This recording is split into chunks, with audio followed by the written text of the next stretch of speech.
Thanks for joining this episode of Yoga Chats, where I'm interviewing Rebecca Bennaroch. And who is Rebecca? Well, I know Rebecca quite a few years now, but Rebecca lives in Philadelphia, USA, and regularly, very regularly joins us on Zoom. And as such, Rebecca, I feel that you have the particular honor or fame of being our farthest flung regular Zoom yogi. And a lot of people are stepping back from Zoom. Personally, I'm still really enjoying Zoom, and I'm really enjoying working with you on Zoom. But then we had a double blessing. Aside from you regularly joining on Zoom, you flew over to practice recently, which is really very special. And I thought it would be nice to hear something of your story and why you still come to our classes. Sure. So I remember when, it must have been around 10 years ago, when you were giving a workshop at a local studio here in the Philadelphia region. And I didn't go to that studio very often, but I was on a lot of different lists. And I always am intrigued when someone has a background practicing in the Iyengar lineage.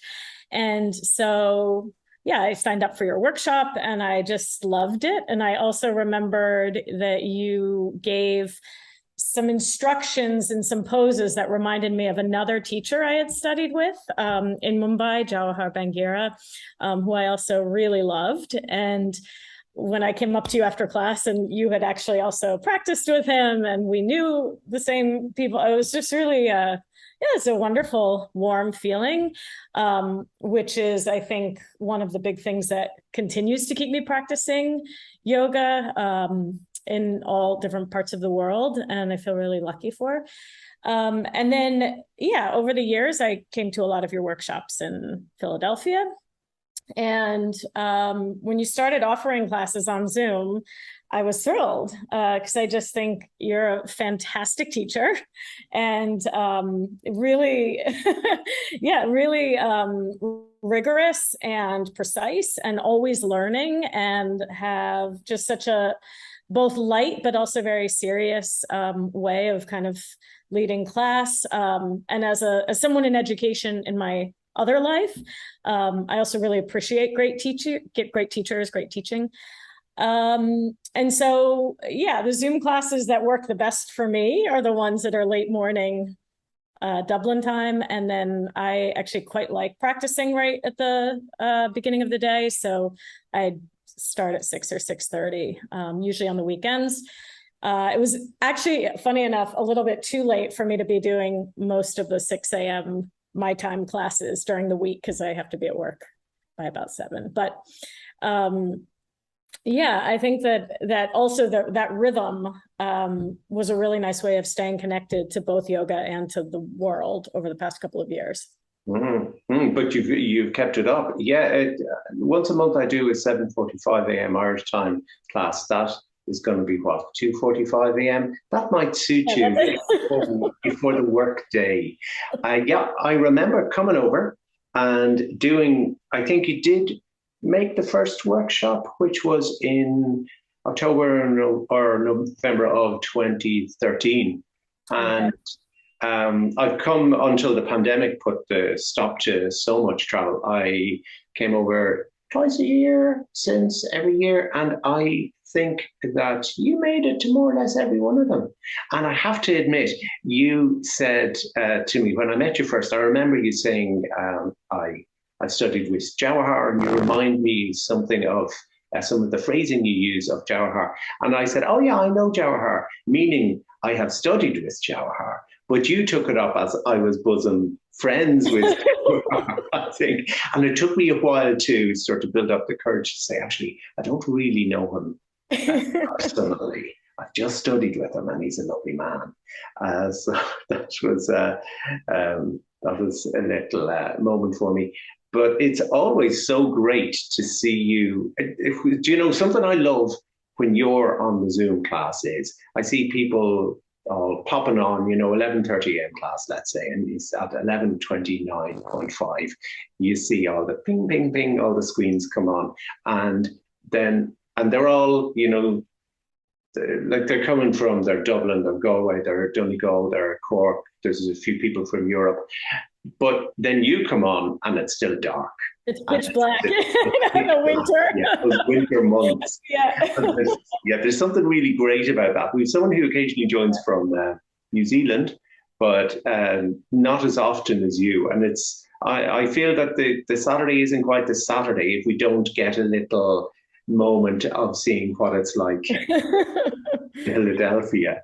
Tell me a bit about your yoga story, because you're doing yoga a long time. Yeah, I started in college, so about 25 years ago, and I started practicing actually with a woman who, her name was Sandra Loring, and she's trained in dance, and she was teaching some classes at NYU. I was in New York City at the time, and a very good friend and I really just loved her classes. And again, the combination of just knowledge and warmth and attention to detail, and also just responsiveness to who was in the class, like very similar qualities to what you bring to teaching, but then also kind of a bit of a different style. So she was my introduction to yoga, and when I was about 18, 19, and then I moved to Amsterdam after college, which wasn't planned, but I ended up living there for 3 years. And I studied with Clay Suren, who was a senior Iyengar teacher. And he really, on both a personal level as like very much a mentor, but then also at a kind of on the yoga practice level, kind of really opened my eyes to the depth of what I could learn through the practice, both about my body, but also about like my cognition and about my breath and about all the integration of those things. And yeah, I was very, very lucky. I also took 2 of the 3 years of a teacher training program with him, with never the intention of teaching. I just wanted to learn, because actually one thing I love about yoga is it's not an area that I teach, because that's part of my other world. And so I really get to be kind of guided and led through it in classes when I'm not practicing on my own. So that part I love. I moved to Philadelphia after Amsterdam, and then studied with Joan White here, also a senior teacher. So I've been incredibly lucky to be in cities where I've had access to really outstanding teachers. They are outstanding teachers. Yeah. And and then have taken workshops with all sorts of different folks, like Kofi Busia and Kevin Gardner and all these interesting people who have interpreted, Iyengar's teachings in their ways. And I do love the precision of it. And I love the attention to alignment, to detail, to really understanding the way the body should move or aspire to move. And I also really love the use of props. And I love adjustments, because I feel like I don't know, it's a bit revelatory. It's a bit like it kind of makes me aware of things I just never knew were possible in the body. And then I think I was never in the earlier years like as excited about pranayama practice, but now I actually quite love it. And so pranayama and yoga nidra, like some of the quieter, restorative and like less like physical kind of standing pose, back bend practices, I'm actually really enjoying now, because I feel like I'm like settling into it a little bit more. And also I see the work in them and feel the work in them. But you probably do, to be fair to you, you've done a lot of work. You've done a lot of groundwork that the pranayama and the restorative aspects start to make more sense. I think if you go straight into a breathing class, you would probably be bored. I think you need to sort of dig a little before that stuff really resonates. Yeah, I agree. Yeah. So yeah, you've been very lucky. You've had some great yoga teachers. Joan White, Clay, like brilliant. And then you did also spend time in India. Tell us. Yeah, sorry. Yes. I didn't mean to leave it out. I lived in India for a year. I was working with a nonprofit, an NGO there in Mumbai, and Jawahar had come recommended to me. And I was really, I found it incredible to practice with him. Usually it was twice a week, and it was in this community center. It wasn't even a yoga studio. It was in this community center, kind of school hall, very early in the mornings. And like Mumbai is a city where it just, a little bit like New York, it never sleeps.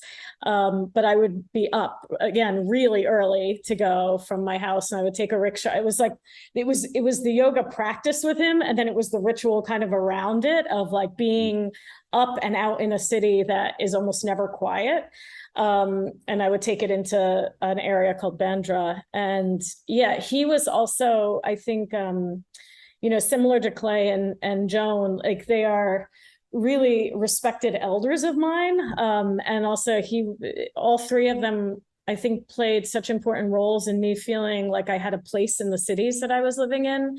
And Jawahar was incredibly welcoming and always very supportive and interested in what I was doing in Mumbai. And like his expertise is just astounding. And he is also very funny.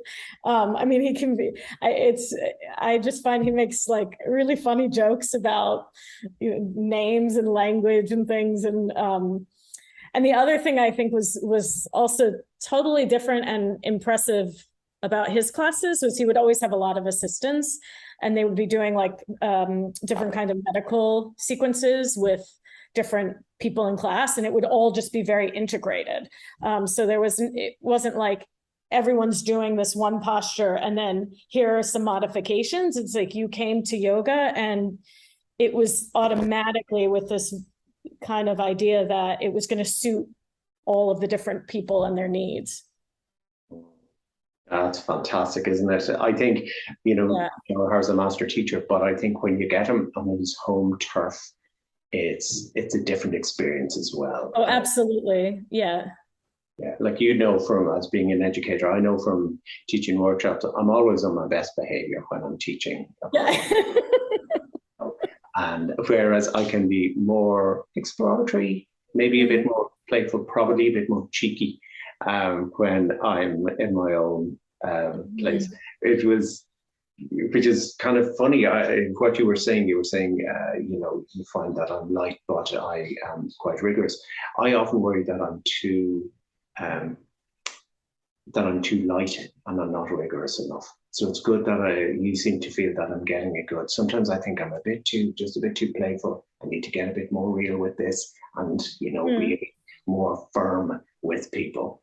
But I can't. It's funny. I don't find it, and maybe it's because I've taken all of your different classes, because I've taken ones from the level one. Obviously, I've taken your workshops, which are sequenced in a particular way so that people can actually last till the end of Sunday. But I think what's interesting is when I've had the opportunity, like on vacations, to take like one of your classes each day, and there's the theme for the week, and I see it in a level 1 class, or I see it in a level 3 class, and how you adjust both, your expectations, and also like what you, how specifically you instruct different things, and how long we hold poses, or just how you combine asana. I think that I think you adjust the rigor to the class, and I think that that's really fascinating to me, because it's like you'll be doing a series of standing poses one week or forward bends another week, and the classes will have the same theme, but they will feel, different. And I think that's really something I'm always thinking about how you make it fit the students. Okay. So it's working okay. Yeah, it's working great. Clearly, I keep coming back. Well, true. So, Camille, you came over to us recently to study. How was that as an experience? Oh, it was super. It was really super. It's really special to, see something that looks like it's the room you're in now, I thought was like Yeah, well, to gorgeous. say to if anyone's watching us on YouTube, if you are listening only, you can't see. But so this, I'm in the yoga room, and it's not a very big room. It's also the bedroom at home, but the bed folds into the wall. And so, Rebecca, you stayed with us for a few days, and then you went gallivanting around up north of the country a little. But yeah, so you got to stay in the room that you had attended 100 classes in. And I remember you saying, it's really small. Even the studio is smaller than I expected. It's beautiful. And I also think what's so different is because we obviously don't have gulls here in Philadelphia, seagulls, that I always hear them in the background on Zoom. And I think you're right next to the sea. It's like, no, the seagulls are just everywhere in the city. But if that's also quite a nice, it was really a great experience. And the workshop was very special. So I came to that one day urban retreat workshop, and which I did, I have to admit, I did put, and I've told you this, but I'm telling you, I did put that on because you were coming over, because you said, come over and do some yoga. And I thought, okay, well, I need to make it worth Rebecca's while. So let's do a 1 day, what do we call it? That sounds great.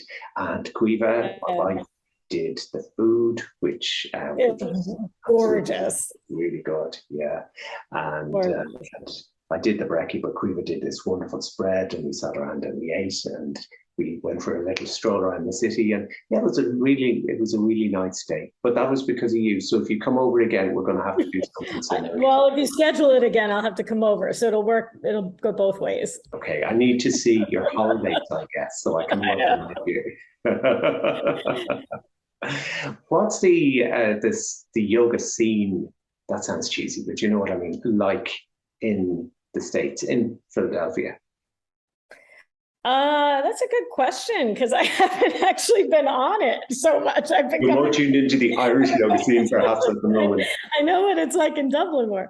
No, I mean, there are a lot of different types of practices going on, a lot of different types of studios, and so there's and types of teachers, and it's everything from similar to how you teach, we have Iyengar teachers, and we have vinyasa teachers, and all this kind of certain different lineages represented in a sort of more pure form, whatever that means.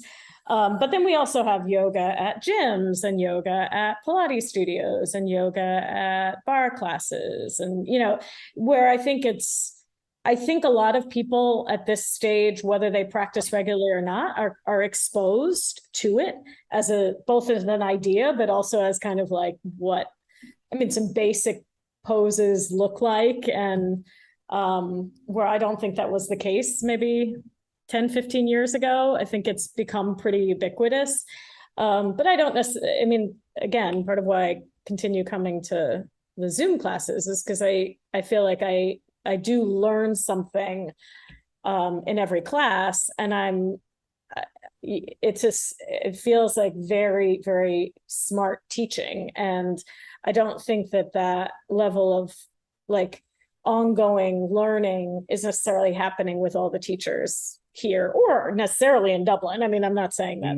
Yeah, I think I found what I found in terms of working with people, I found working on Zoom, especially during the pandemic, only during the pandemic, but I felt that we really got to, people were coming to 4 classes a week. And so you were talking about kind of the way I work different classes. I felt that I could really step it, that, well, on Monday we do this, and I'll see you on Tuesday, and we're going to do that. And then on Wednesday, we're going to cover this aspect. And on Saturday, we might take Thursday, Friday off. On Saturday, we're going to, put it all together.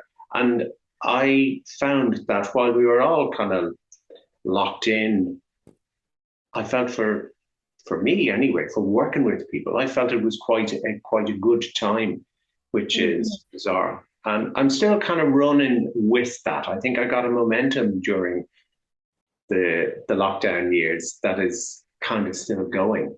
Something I noticed when I haven't been over now, it would have been, I'd say, October, November of 2019 when I was last over with you in Philadelphia.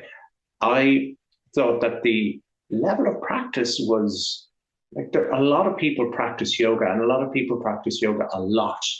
There were people, I was meeting people, and they go to a studio class 6 days a week, whereas, but not so many of them seem to just roll their mat out at the end of the bed or behind the couch. It seems to be something that they go to a class for, which it's not the way I've approached it. But I thought that was curious. It felt like quite a different thing. It also felt like yoga was in a way more bedded in. I think yoga is perhaps a little younger in Ireland. You have it's more ubiquitous with you perhaps than it is here. It's still breaking through here. I do think, yeah, I agree with you on the idea that, well, the practice that a lot of people will go to a class to practice.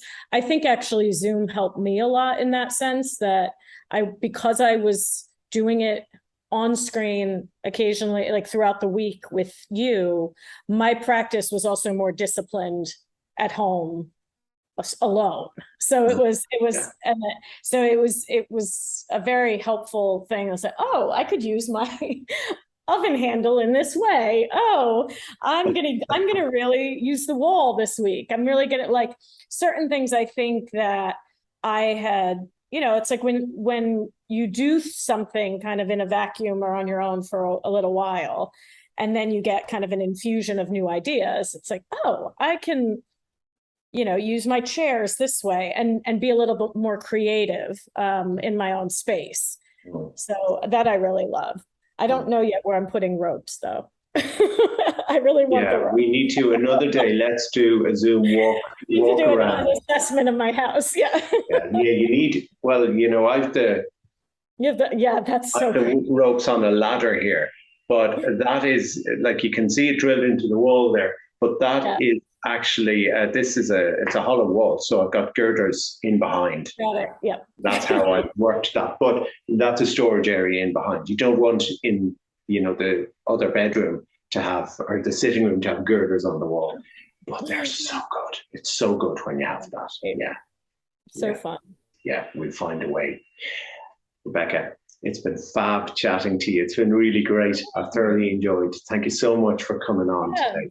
Thank you. And thanks to also everyone I met at the studio. You're all very, very warm and welcoming. Yeah, you met some, and some didn't get to meet you, but maybe next time. So we'll look at your holidays. See you on screen maybe later.